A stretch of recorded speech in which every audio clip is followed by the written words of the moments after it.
Hallo, lads and gents. Welcome back to the second episode of A Sense of Capital Perspective Time. My name is Julian, and today we will talk about 5 risks, 5 concerns which might turn into opportunities for the healthcare service provider HIMS and HERS. I think I don't need to add too much words to HIMS and HERS to you as my audience, because it was stated and discussed several times in the past in different episodes. However, for those of you who are new to the channel or who are new to HIMS and HERS is basically a blend out of a doctor shop who's providing prescriptions, and on the other side on retail pharmacies who are providing the treatments and the actual medication. Before we jump into the actual risks and concerns we want to discuss today, I of course need to mention first the disclaimer that today, and as always, we will not talk about any financial consultation or advices, and there is no guarantee for any correctness of the provided data. Okay guys, let's start with the first risk which we will discuss today. The first risk we want to talk about today is the potential too low rollout frequency of new products and product lines. And guys, we can keep it very simple here. Just switch on their news page and check out which products and product lines get announced and released during the ongoing business year. And as you can see, in January, they start with an add-on in the hair product line. Then I think a little bit more crucial and impactful one with Heart Minds, which is basically an ED solution. Then again in March, an add-on in the hair sector line. And then I think it's getting a little bit interesting and more impactful with the first solution in the heart health sector, which is basically a pill, a plant out of ED solving product, and as well cardiovascular health improving solution. So I think that's really the first one which is more crucial, and I really strongly hope more solutions and products get rolled out in the future in the heart health line, and the trial period which is currently ongoing is a successful one. And then at the end of the year, just a few days ago, they finally released their weight loss product line connected to several other and further services, and by themselves the management of HIMS and HERS stating that this is really a big fish and there's a lot of potential which will hopefully result out of it, and they will set a very high focus on it. They stated that currently there are very likely 15 till 20 clinical products in the review stage, and who knows which of those can be adopted by HIMS and HERS and kicked out and rolled out as well during the upcoming quarters. But a very promising business. And additionally, as you can see here, they rolled out a diagnostic service which is called MedMatch. So they will roll it out based in a trial period on 2 different product types. First of those is the anxiety products, and the second one is depression products. And they try to provide their clients even more customized and individualized, personalized treatments, and provide an even better customer experience, and therefore better reputation for the company and the products. When we talk about the future pipeline, as you can see here in their earnings call presentation slides, on the female side we have menopause, and on the male side we have testosterone, which will very likely come next. And when we talk about just general solutions, as you can see on the lower part, weight loss was already released. Now the next step will very likely be pain management. That sounds very promising for me as well. Finalizing the first risk, which in my opinion turns definitely into a favorable situation, into an opportunity. So far, 2023 was a great year for new release products, as you can see here. And the potential pipeline, the potential products which are in this pipeline looking very great and promising as well. MedMatch, of course, I need to add and address a big question mark to this topic. Who knows how this will roll out and run out at the end? Maybe it's successful, maybe not. Maybe they just put this very famous AI stamp on it and try to get attention on the stock market and just putting the company and the products in a better light. But maybe it's really an intelligent platform and not just selling more products, a little bit more structured retail-wise, but really intelligent treatments which are deposited behind this name, behind MedMatch, and I hope this will be a brand under the roof of HIMS and HERS, which will create great results in the future. Coming to the second risk we face today, which is no profitable business. And here as well, let's check the numbers which are stated by HIMS and HERS. I think they know best. And as you can see here, no matter if we talk about Q4 2022, Q1, Q2, or the latest Q3 2023 earnings, they always stated the same guidance for 2025, which is 20 to 30% long-term adjusted EBITDA, a mid-70s gross margin, a revenue of $1.2 billion, I think, which is very conservative estimated, but I will come back later to it. And the fourth aspect, an overall adjusted EBITDA of at least $100 million. They didn't adjust this guidance, they stick to it, and I think they will stick to it in the future as well. What makes the 2025 guidance really great is that the stated revenue is almost completely driven by organic in-house activities. Rollout of new products, upselling, cross-selling, acquiring new subscribers. So that's great. They don't need to do any M&A activities, so they can just belong on the stuff what they're doing best, rolling out new product categories and appeal new customers to their business. The focus of HIMS and HERS, at least based on my observations, is a little bit switching or shifting from revenue driven to profit driven. I think the focus will get set higher on the profit side in the future, even if still they're rolling out very aggressively new products, as I tried to show you in the past minutes. But let's take a closer look on the revenue side. So the jump between 2022 and 2023 was roughly $340 million. And next year we're talking about a forecast of revenue of $1.1 billion. So this is again a jump of, let's say, $240 million, not that large, not that strong anymore like the jump before. And as stated before, the guidance of 2025 in terms of revenue is $1.2 billion. So again, only a jump of $100 million plus.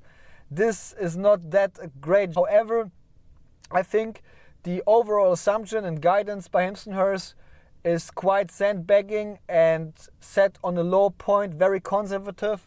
And in a minute I will show you why I think that's the case. So why I think HIMS and HERS is sandbagging in regard of the guidance.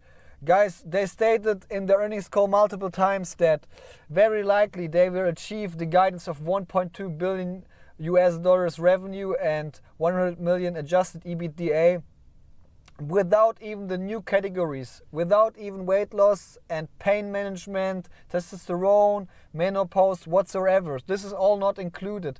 They mentioned that in the first 3 to 6 months, that's called basically a trial period, and they like to use it to figure out what is really covering the demand of the market and creating further long-lasting opportunities. And they mentioned between the 12th and the 18th month, new products and product lines creating serious, significant impact on their results level.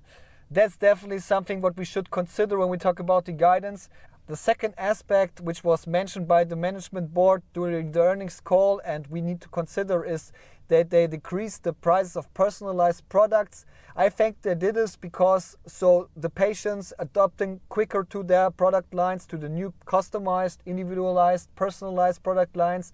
And as soon they created a certain level of satisfaction and reputation in terms of those products, I think they will increase again the prices. So there's definitely some potential left. And the first aspect we need to consider is that basically and generally, HIMS and HERS is quite popular for sandbagging their results, especially in terms of revenue guidance. A lot of times they position their forecasts very low and try to somehow surprise the audience. At least I think that's the case. So I'm very confident that the $1.2 billion 2025 revenue guidance will get covered very strongly. Coming to the third risk, no sticking business. Guys, again, let's check the earnings results and keep it simple.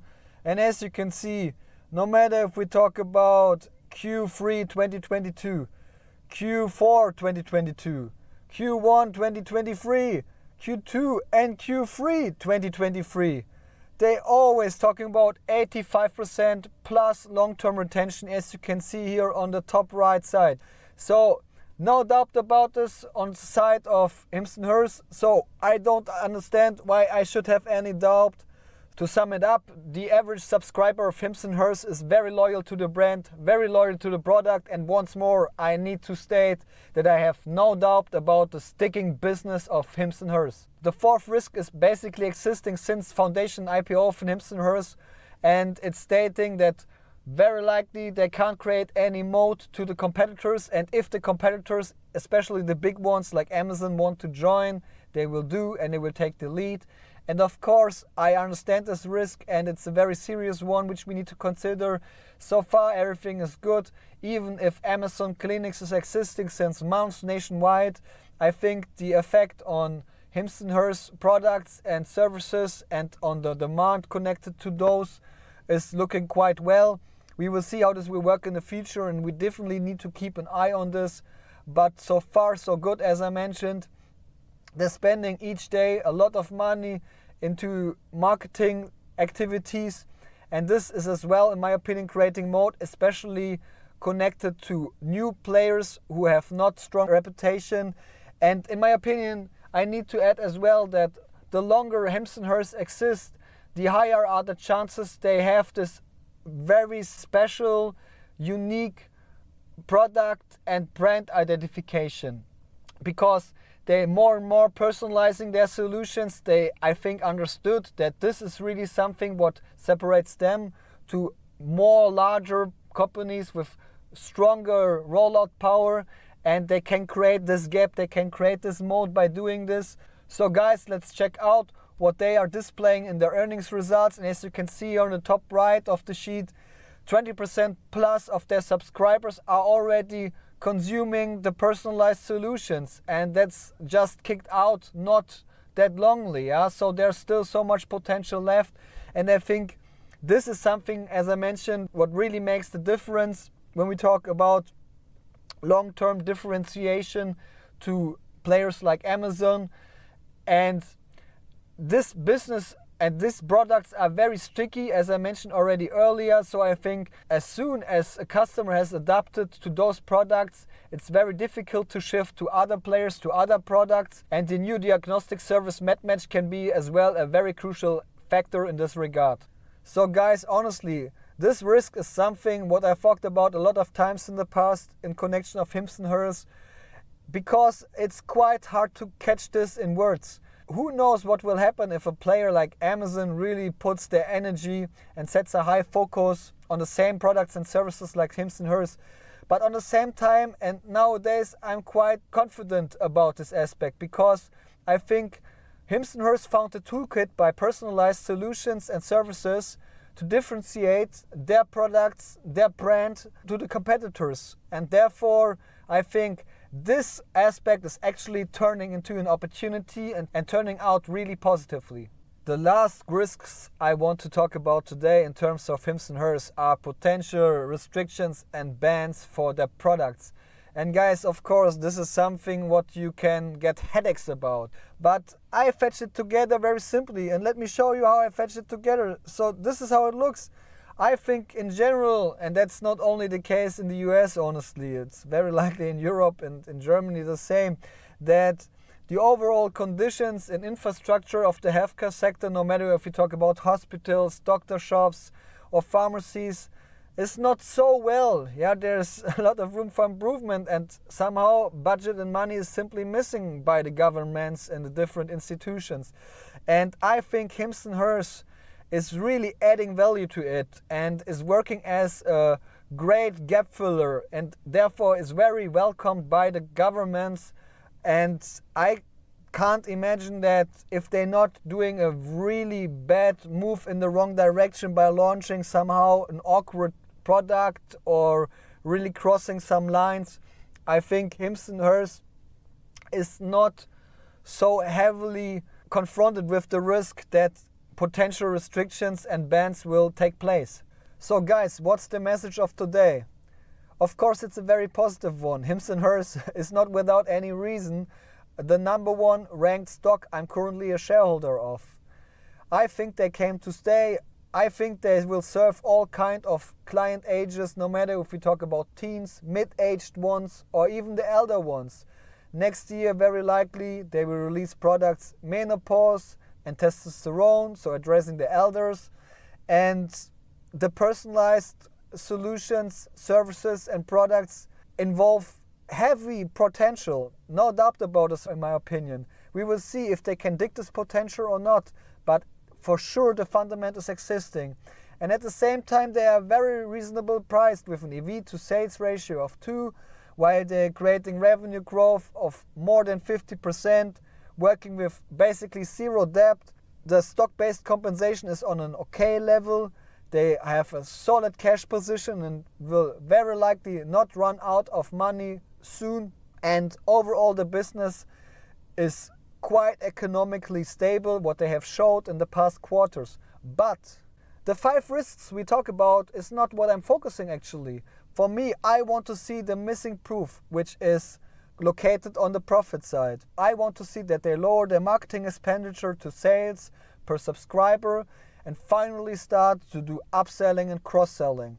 This is the part of story what I'm missing for actually. I want to see when a subscriber log in into their account of HIMS and HERS and they want to add something to their basket, they stumble about some other products and services and I think, sounds appealing. I add this as well to the basket and purchase it. This is the procedure I want to see in the future of HIMS and HERS. And I'm quite confident that we will see this development. But of course, there's no guarantee.